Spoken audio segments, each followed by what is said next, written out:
Well, thank you very much. It's an honor to be here. What a great place.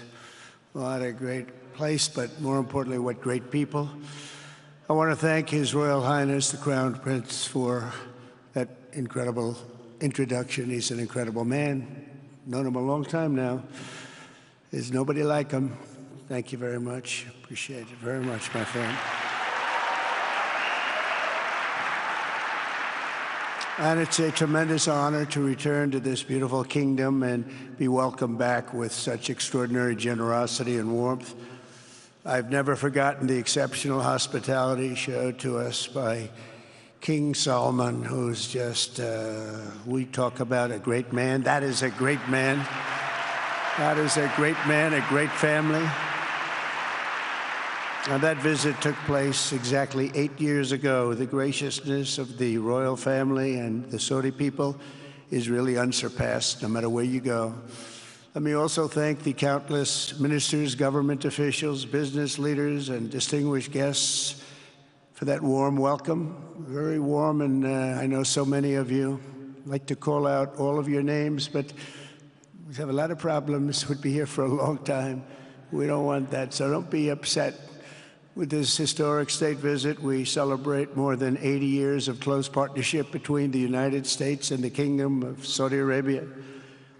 Ever since President Franklin Roosevelt met with King Solomon's father, King Abdul Aziz, aboard the USS Quincy in 1945, the U.S.-Saudi relationship has been a bedrock of security and prosperity. Today, we reaffirm this important bond, and we take the next steps to make our relationship closer, stronger, and more powerful than ever before. It is more powerful than ever before.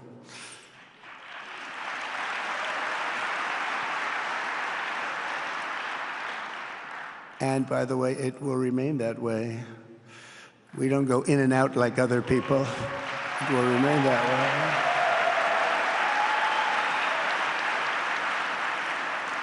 I've come this afternoon to talk about the bright future of the Middle East, but first let me begin by sharing the abundance of good news from a place called America. In less than 4 months, our new administration has achieved more than most other administrations accomplish in 4 years or even 8 years. We've actually done, for the most part, more. The day I took office, we inherited, thank you. Thank you. The day I took office, we inherited a colossal invasion on our southern border, an invasion like you'd never want to see here. Nobody should ever want to see it. But within weeks, we slashed illegal border crossings to an all-time low, down 99.999%. That's good, even for this great gentleman standing right in front of me. That's a good number. We had hundreds of thousands of people. They came in at the same time last year, and last month we had, in this massive border, 3 people that got in. That's quite a difference, and we have no choice but to get a lot of the people that came in because they were not the best people. They were, in many cases, very bad people. We're getting them out. We're getting them out very fast. We're bringing them back to where they came from. We have no choice. After years of military recruiting shortfalls, enlistments in the U.S. Armed Forces are now the highest in 30 years because there is such an incredible spirit in the United States of America. We have tremendous spirit again. Just about a year ago, it was a big story, front page on every paper all over the world, that nobody wanted to enlist in our military, meaning we were way under enlisted. And just last week it came out that we had the strongest enlistment. They say 30 years, but probably it's maybe ever. They don't go back that far. It's the best, and that includes police officers, firemen, everything else. There's a great spirit in the United States right now. A brand new poll from Rasmussen just showed that the number of Americans who believe the nation is on the right track, they have a right track, wrong track, is now the highest in over 20 years. And it hasn't been anything like this because for many years it was the wrong track. And I can tell you for the last 4 years it was definitely the wrong track, but it's the highest it's been in many, many years. We renamed the Gulf of Mexico into the Gulf of America. That was very popular, other than perhaps with Mexico. And most importantly, for the people in this room, the days of economic misery under the last administration are rapidly giving way to the greatest economy in the history of the world. We are rocking. The United States is the hottest country, with the exception of your country, I have to say, right? I'm not going to take that on. No, Mohammed, I'm not going to take that on. Wouldn't that be a terrible thing if I made that full statement? But I will not do it. You're hotter. At least as long as I'm up here, you're hotter. But groceries, gasoline, energy, and all other prices are down with no inflation. We have no inflation, and in a few short weeks, we've created 464,000 brand new jobs. Think of that. It's almost 500,000 jobs created just in a matter of weeks. We just reached a historic trade agreement with the United Kingdom, and over the weekend we reached a breakthrough agreement with China. Both outstanding deals. China's agreed. We have to get it down. We have to get the little details down. And Scott, you're going to work on that very hard, but China's agreed to open up to the United States for trade and everything else. But they have to do it, so we'll see what happens. But we had a very, very good meeting with both of those countries. We are cutting 10 old regulations for every new regulation. We're getting rid of all of the red tape that is so many, frankly, countries, as they get older, they develop a lot of red tape, and we're getting rid of it. We're getting rid of it at record levels. And I'm pleased to report that the United States Congress is on the verge of passing the largest tax cut and regulation cut in American history. We think we're in good shape to get that. And if we get that, that will be like a rocket ship for our country. In the first quarter of the year, the investment in America was up an astounding 22%.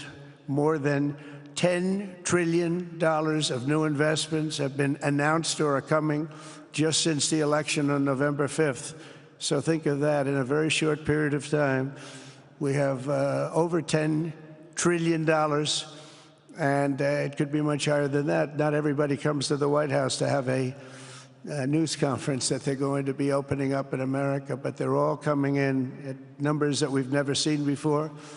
If you take a look at other presidencies, they wouldn't do $1 trillion sometime in years. We did this in essentially 2 months because you have to say we got into office and they gave me about a month to clean up and fix up the Oval Office, and after that we started working. And the money is pouring in, the jobs are pouring in, the companies are pouring into our country like we've never seen before. There's never been anything like it. And we let other people tariff us into losing a lot of money and a lot of jobs, and now we're tariffing them. And it's at a level that nobody's seen. It's a level that is making us a very much different country and a very different Republican Party. We won a tremendous victory in November. We won all 7 swing states, the popular vote by millions and millions of votes. The Electoral College, we won by 312 to 226. Remember, they said, well, we could get to 270. No, we got to 312. That's a big difference. And very importantly, we won counties throughout the United States, 2,660 to 451. That's why when you look at a map, they're all red. The whole country is red. Red stands for Republican. From the moment on and from the moment we started, we've seen wealth that just poured and is pouring back into America. Apple is investing $500 billion. NVIDIA is investing, and I see my friend is here, Jensen. That's very good, wherever you may be. Thank you very much, because he's putting in $500 billion. TSMC is investing.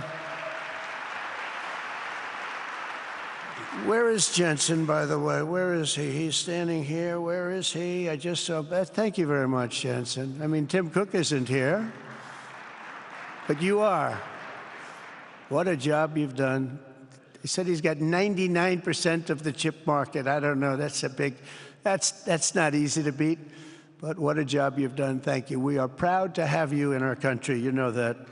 Thank you for the investment. TSMC is investing $200 billion, and with this trip, we're adding over $1 trillion more in terms of investment into our country and buying our products. And, you know, nobody makes military equipment like us. We have the best military equipment, the best missiles, the best rockets, the best everything. Best submarines, by the way. Most lethal weapon in the world. In addition to purchases of $142 billion of American-made military equipment by our great Saudi partners, the largest ever. This week, there are multi-billion-dollar commercial deals with Amazon, Oracle, AMD. They're all here. Uber, Qualcomm, Johnson & Johnson, and many, many more. So I want to congratulate everybody. So many great business executives, many of you, most of you I know. And they're coming in, you know, about a month ago. They weren't that happy when they saw me. And now they're saying, sir, you're doing a great job. Thank you very much. It's amazing what a rising market will do. Oh, it's going to get a lot higher. In fact, I told people 5 weeks ago, this is a great time to buy. I got criticized for that. Now they don't criticize me anymore. People should have listened. But it's going to go a lot higher. You see, we've never had anything like this happen. It's an explosion of investment and jobs, and great companies are coming in. Never seen anything like it. There's no better place to make a future or make a fortune, do anything, frankly, than what we have in the United States of America under a certain president, Donald J. Trump. I have the right attitude. I have the same attitude that the people in the front row, second row, third row have. As you get back, perhaps they start to wane a little bit in terms of their view.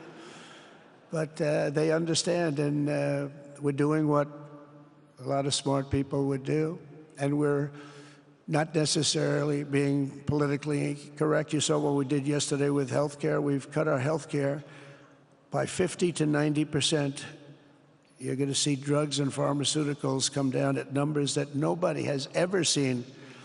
And drugs, pharmaceuticals, we think will be dropping. And it will be a redistribution of costs with other nations, which really took advantage of a very nice group of people that ran our country.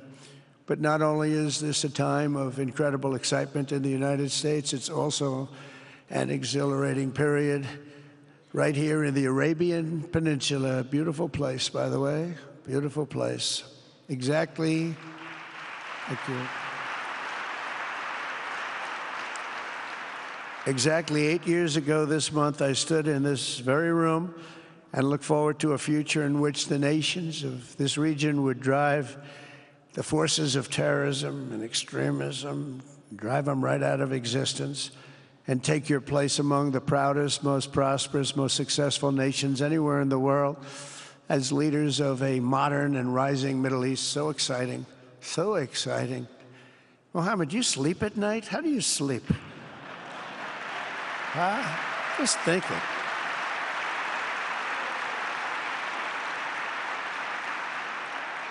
What a job. He tosses and turns like some of us. Tosses and turns all night. How do I make it even better all night?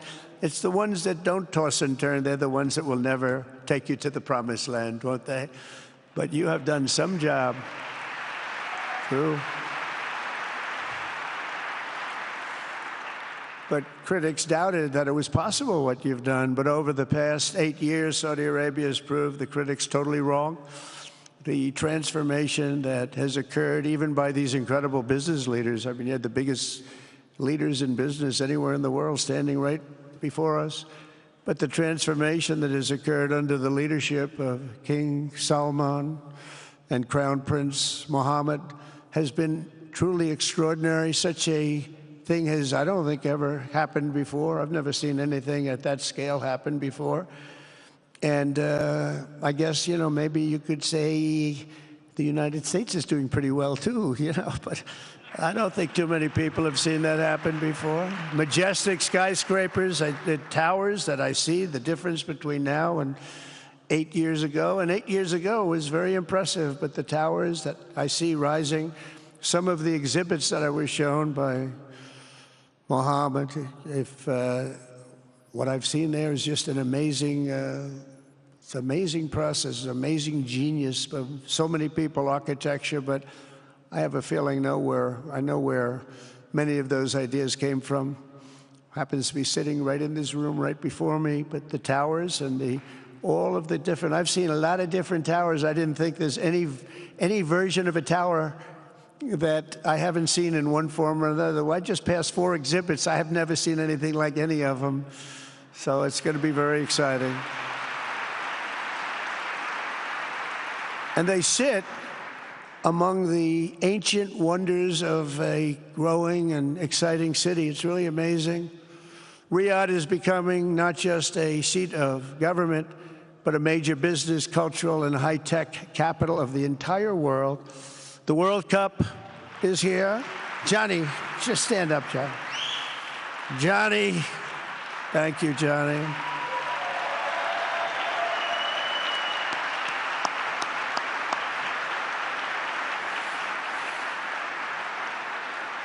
Great job, Johnny, great job. But the World Cup and the World Expo will soon be coming here, just like the World Cup is coming to the United States. It's going to be really exciting next year. The engines of Formula One racing now roar through the streets of Jeddah in a historic milestone. Other industries recently surpassed oil. Think of it. All of your other industries now have surpassed oil. I don't know if a lot of people will understand what that means. It's so big to make up a majority of the Saudi economy for the very first time ever. So think of that. Other industries are now bigger even than oil, which is always going to be a big monster. It's a big one. But that's a great tribute to you and economic development properly used. In other cities throughout the peninsula, places like Dubai and Abu Dhabi, Doha, Muscat, the transformations have been unbelievably remarkable. Before our eyes, a new generation of leaders is transcending the ancient conflicts of tired divisions of the past and forging a future where the Middle East is defined by commerce, not chaos, where it exports technology, not terrorism, and where people of different nations, religions, and creeds are building cities together, not bombing each other out of existence. We don't want that.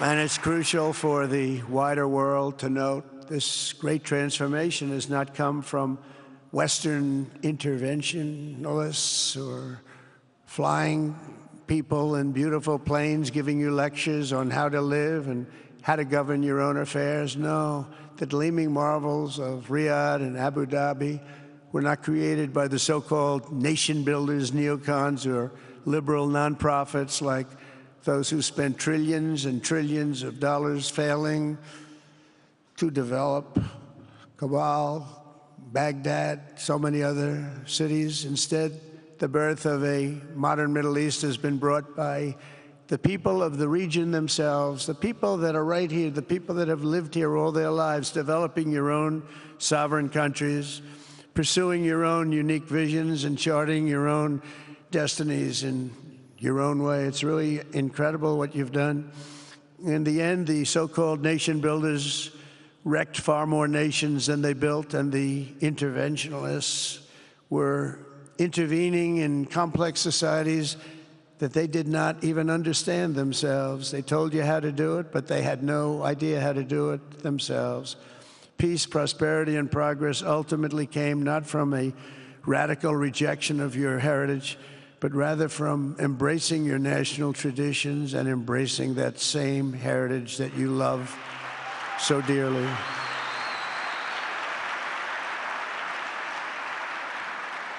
And it's something only you could do. You achieved a modern miracle, the Arabian way. That's a good way.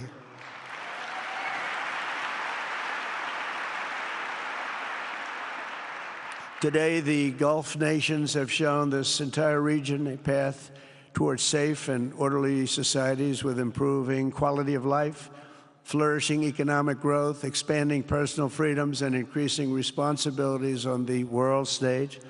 After so many decades of conflict, finally it is within our grasp to reach the future that generations before us could only dream about, a land of peace, safety, harmony, opportunity, innovation, and achievement right here in the Middle East. So beautiful. It's such a beautiful thing that's happening. I guess, you know, the people that are here can't even really appreciate it because you see it happening, and it's when you come to a place that you haven't seen in 5 years or 10 years or 20 years that it's even more incredible. When I left office just over 4 years ago, that future seemed almost impossible, what you've done. Together we had obliterated the killers of ISIS. We wiped them out, terminated its founder and leader, al-Baghdadi. We had healed the divide in the Gulf Cooperation Council, it's a very big deal, and united the nations of the region to stand against the enemies of all civilization. We'd imposed unprecedented sanctions on Iran and starved the regime of resources to fund terror. They were unable to fund anything because they had no money left. They had no money. But the new administration came in and let them have a lot of money, and you saw what happened. It was not money well spent. And with the historic Abraham Accords that we're so proud of, all the momentum was aimed at peace, and it aimed very successfully. It's been an amazing thing, the Abraham Accords, and it's my fervent hope, wish, and even my dream that Saudi Arabia, a place I have such respect for, especially over the last fairly short period of time, what you've been able to do, but we'll soon be joining the Abraham Accords. I think it'll be a tremendous tribute to your country, and it will be something that's really going to be very important for the future of the Middle East. I took a risk in doing them, and they've been an absolute bonanza for the countries that have joined. The Biden administration did nothing for 4 years. We would have had it filled out. But it will be a special day in the Middle East with the whole world watching when Saudi Arabia joins us, and you'll be greatly honoring me, and you'll be greatly honoring all of those people that have fought so hard for the Middle East, and I really think it's going to be something special, but you'll do it in your own time, and that's what I want, and that's what you want, and that's the way it's going to be. When I left office, the only thing still standing between this region and its unbelievable potential was a small group of rogue actors and violent thugs seeking constantly to drag the Middle East backward and into havoc, mayhem, and indeed into war. Unfortunately, instead of confronting these destructive forces, the last U.S. administration chose to enrich them and empower them and give them billions and billions of dollars. The Biden administration, the worst administration in the history of our country, by the way, spurned our most trusted and longstanding Gulf partners, and I can say partners worldwide, one of our great, great partners, no matter who we look to, and we have great partners in the world, but we have none stronger and nobody like the gentleman that's right before me. He's your greatest representative, greatest representative.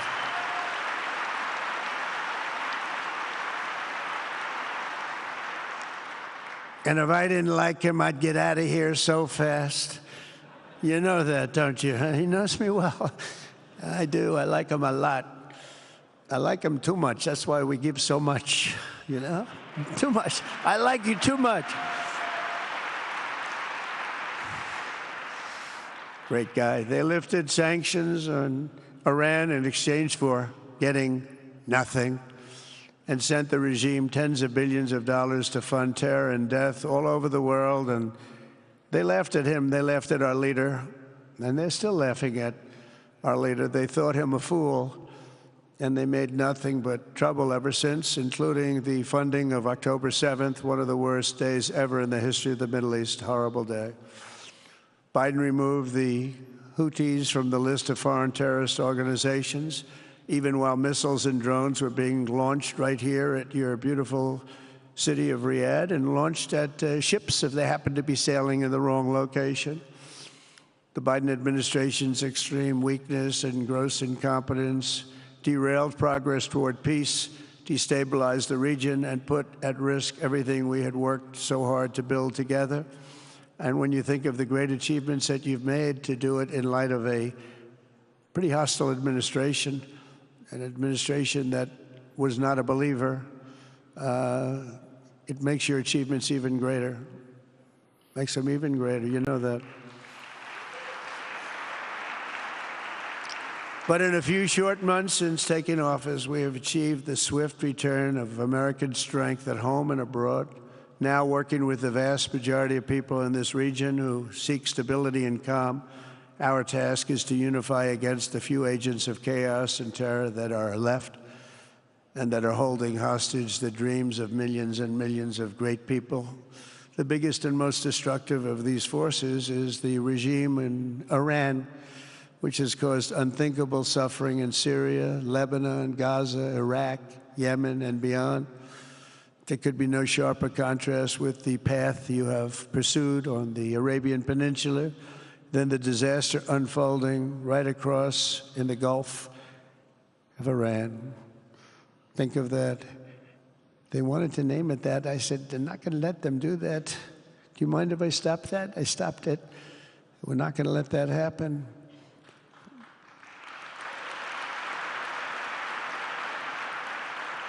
While you have been constructing the world's tallest skyscrapers in Jeddah and Dubai, Tehran's 1979 landmarks are collapsing into rubble and dust. They had it going for a little while under a much different system, but those buildings are largely falling apart, falling down, while you're building some of the world's biggest and most incredible infrastructure projects.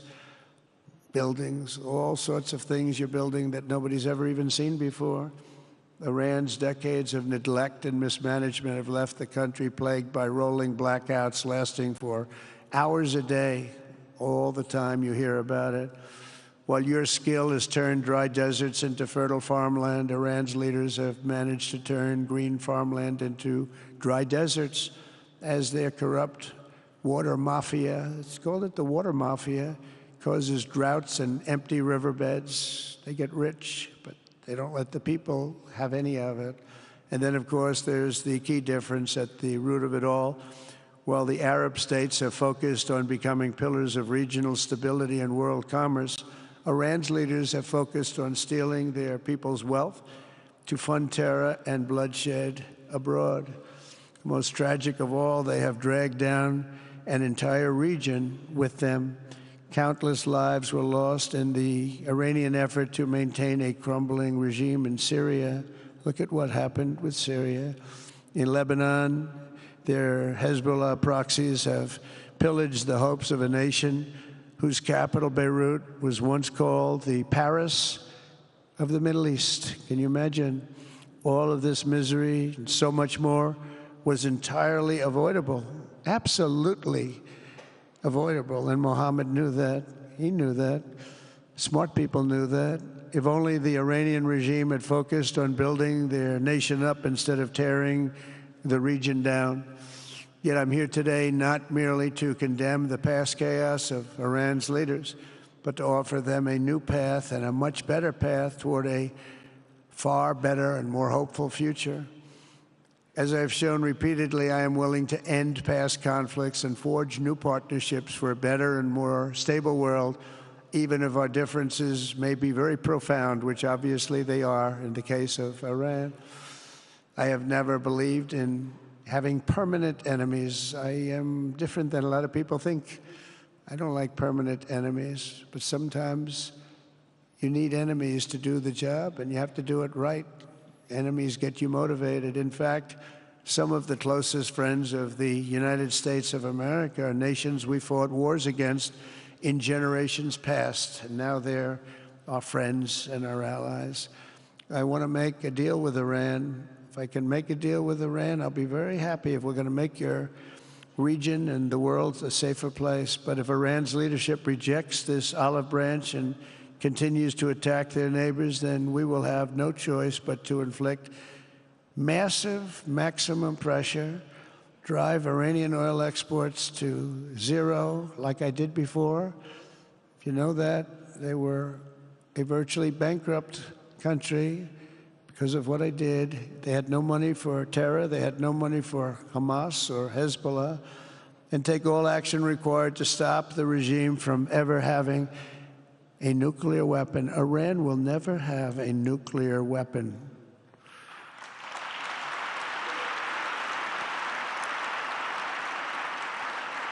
But with that said, Iran can have a much brighter future, but will never allow America and its allies to be threatened with terrorism or nuclear attack.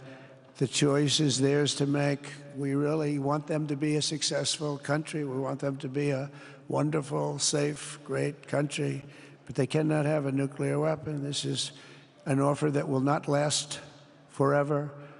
The time is right now for them to choose. Right now, we don't have a lot of time to wait.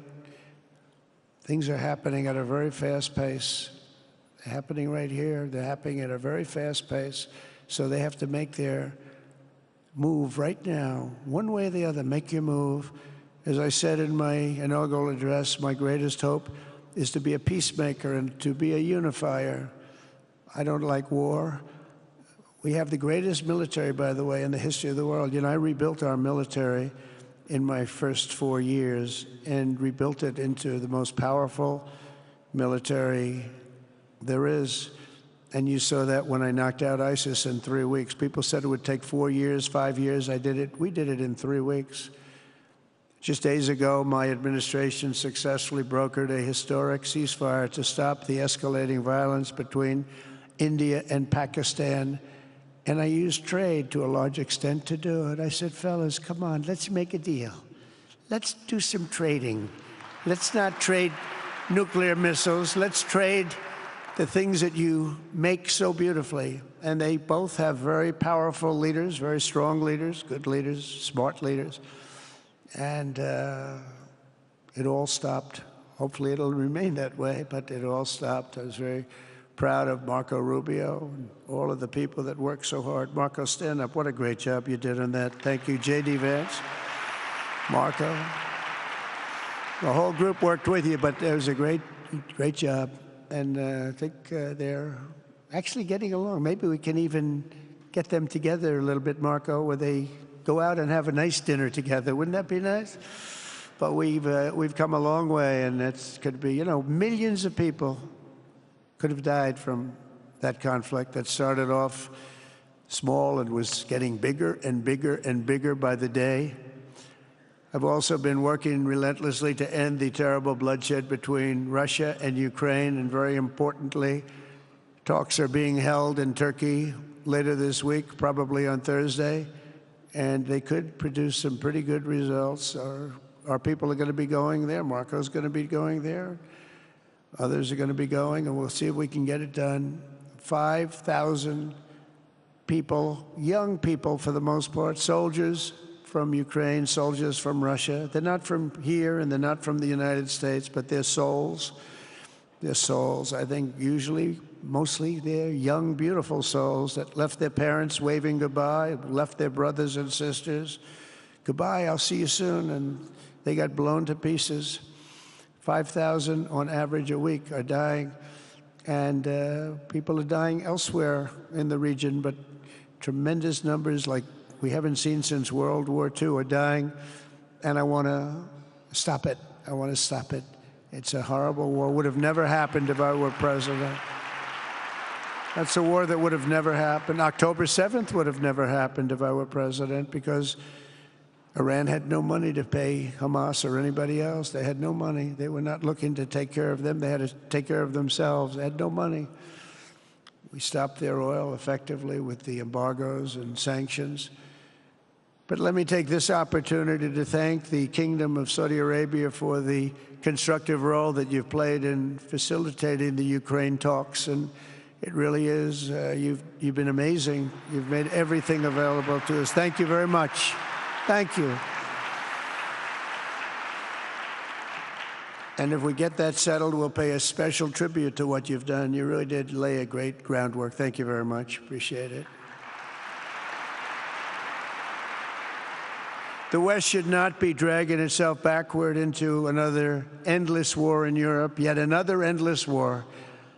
We should stop the killing and work together to address the biggest long-term threats as one unbeatable team. Think of us as an unbeatable team. I mean, when you look at what you've done here, that's much more difficult than stopping stupidity. Think of it. It's stupidity. What you've done is much more difficult, and you did it better than anybody else has ever done it. As President of the United States, my preference will always be for peace and partnership whenever those outcomes can be achieved. Always. It's always going to be that way. Only a fool would think otherwise. In recent years, far too many American presidents have been afflicted with the notion that it's our job to look into the souls of foreign leaders and use U.S. policy to dispense justice for their sins. They loved using our very powerful military, and now it's really the most powerful it's ever been. We just are getting a budget approved, $1 trillion, highest budget we've ever had in history for military, $1 trillion. And we're getting the greatest missiles, the greatest weapons. And, you know, I hate to do it, but you have to do it because we believe in peace through strength. You have to have the strength, otherwise bad things could happen. But hopefully we'll never have to use any of those weapons. Seems to be an awfully big waste of money if you're never going to use them, but hopefully we'll never have to use them because the destructive power of some of those weapons are like nobody's seen before. I believe it is God's job to sit in judgment, my job to defend America, and to promote the fundamental interest of stability, prosperity, and peace. That's what I really want to do. I will never hesitate to wield American power if it's necessary to defend the United States or to help defend our allies.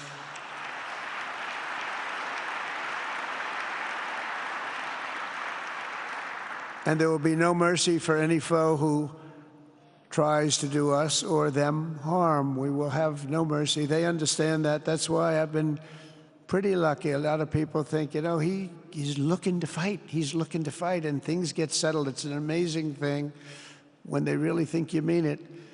But we do. We have the greatest military, the strongest military, stronger than any. Nobody's even close. We have the best weapons in the world. But we don't want to use them. If you threaten America or our partners, however, then you'll be faced with overwhelming strength and devastating force. We have things that you don't even know about, you don't hear about, and if you did, you'd say, wow. In recent weeks, following repeated attacks on American ships and freedom of navigation in the Red Sea, the United States military launched more than 1,100 strikes on the Houthis in Yemen. As a result, the Houthis agreed to stop. They said, we don't want this anymore. It's the first time you've heard that from them, too. They're tough. They're fighters. But just days ago, we were asked to cease targeting commercial. They were not going to be targeting commercial ships in any way, shape, or form, or anything American. And they were very happy that we stopped. But we had 52 days of thunder and lightning like they've never seen before. This was a swift, ferocious, decisive, and extremely successful use of military force. Not that we wanted to do it, but they were shooting down ships. They were shooting at you. They were shooting at Saudi Arabia. We don't want them shooting at Saudi Arabia, if that's okay. So we hit them hard. We got what we came for, and then we got out. Since January 20th, the U.S. military has terminated 83 terrorist leaders operating across Iraq, Syria, and Somalia, including ISIS's #2 global leader. You read about that just recently. With the help of Pakistan, we apprehended the ISIS terrorists responsible for the attack on 13 American service members at Abbey Gate, that horrible, horrible disaster. During this Afghanistan withdrawal, you know, that's another thing that we don't even think about so much anymore. 13 died, but 42 were horribly wounded. But hundreds of people died overall, because I count the people on the other side. Hundreds of people just grossly incompetent. It's probably why Putin decided to go into Ukraine, something he never would have done if I were president. But we wouldn't have had the problems of October 7th if I were president. We wouldn't have had Ukraine, Russia if I were president. We wouldn't have had Abbeygate because there wouldn't have been any reason we were getting out, but we were getting out with dignity and with strength and power. But the way they got out was not good. I think it was the most embarrassing moment in the history of our country. And we've been working tirelessly to bring back all hostages held by Hamas. We brought back a lot already, but we're bringing back more. This weekend, we successfully negotiated the release of the last American hostage, Edan Alexander. Just came out a few hours ago, and we continue to work to get that war ended as quickly as possible. It's a horrible thing that's taking place. All civilized people must condemn the October 7th atrocities against Israel, which would never have happened again if you had probably a different president, but definitely if you had me as president. The people of Gaza deserve a much better future, but that will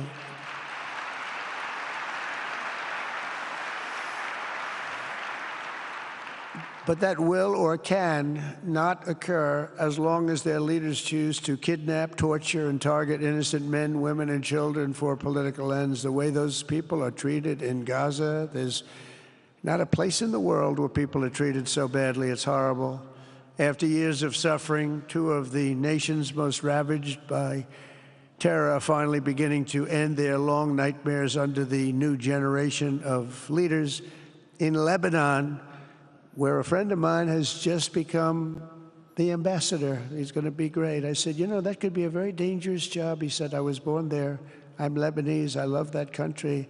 I said, but it's very dangerous. You know, this is a friend of mine from New York. I said, but it's very dangerous. Are you sure you want to do it? I never thought of him as being a warrior, but he is a warrior. He loves his country.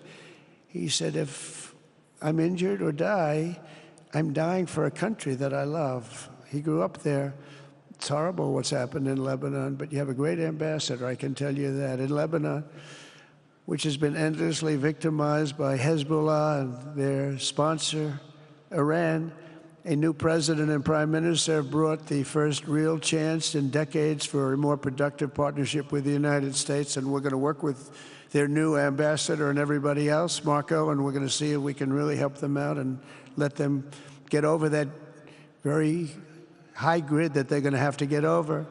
My administration stands ready to help Lebanon create a future of economic development and peace with its neighbors. They have tremendous people in Lebanon, doctors, lawyers, great professional people. I hear it so many times.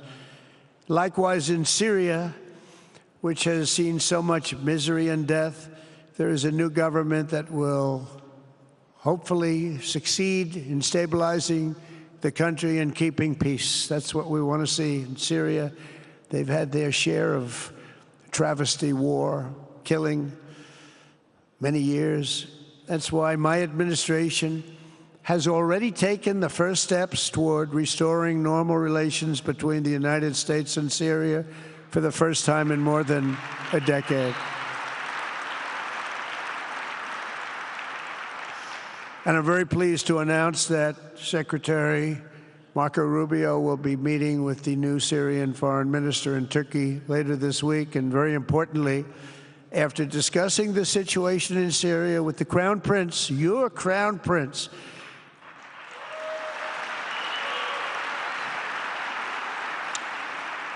and also with President Erdogan of Turkey, who called me the other day and asked for a very similar thing, among others, and friends of mine, people that I have a lot of respect for in the Middle East, I will be ordering the cessation of sanctions against Syria in order to give them a chance at greatness.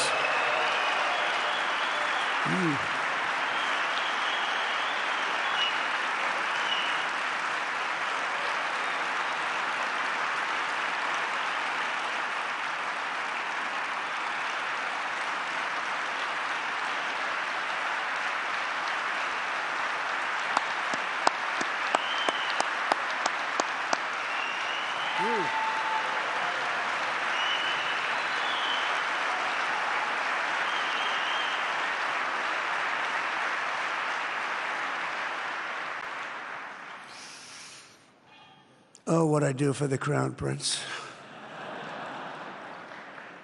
The sanctions were brutal and crippling and served as an important, really an important function, nevertheless, at the time. But now it's their time to shine. It's their time to shine. We're taking them all off, and they're going to have, I think they're going to have, based on the people and the spirit and everything else that I'm hearing about. So I say good luck, Syria. Show us something very special like they've done, frankly, in Saudi Arabia, okay? They're going to show us something special. Very good people. Everywhere we can, my administration is pursuing peaceful engagement, offering a strong and steady hand of friendship to all that will take it in good faith. Together, we have made unprecedented strides and tremendous progress, and we're still just at the dawn of the bright new day that awaits for the people of the Middle East, the great, great people of the Middle East. If the responsible nations of this region seize this moment, put aside your differences and focus on the interests that unite you, then all of humanity will soon be amazed at what they will see right here in this geographic center of the world. It really is. It's like a center of the world and the spiritual heart of its greatest faiths. For the first time in 1,000 years, the world will look at this region not as a place of turmoil and strife and war and death, but as a land of opportunity and hope, just like you've done right here, a cultural and commercial crossroads of the planet. Security and stability will lift millions into lives of safety and success, and the nations of this region will be free to realize your highest destinies, honor your proud histories, harness amazing new opportunities, and bring incredible glory to Almighty God. People will come from all over the globe to be inspired by the cities you build, the businesses you create, the technologies you invent, and the beauty, talent, and potential you unleash right in the hearts of your citizens. Each of you will be able to take tremendous pride in the legacy you will leave to your children, because you will have given them the ultimate blessings of prosperity and peace. So important. In the United States, we've launched the golden age of America. It's the golden age. We see it. We see it with all that money, trillions and trillions of dollars pouring in, hundreds of thousands of jobs coming in with it. And with the help of the people of the Middle East, the people in this room, partners throughout the region, the golden age of the Middle East can proceed right alongside of us. We will work together. We will be together. We will succeed together. We will win together. And we will always be friends.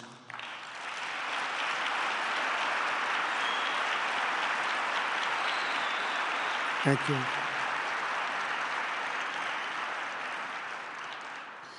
So, Mohammed, I want to thank you again very much for having me. And as a representative of what I think is the greatest nation in the world, we are with you all the way, and you have a tremendous future. Thank you very much. And please pay my respects to your father. Thank you very much. Thank you.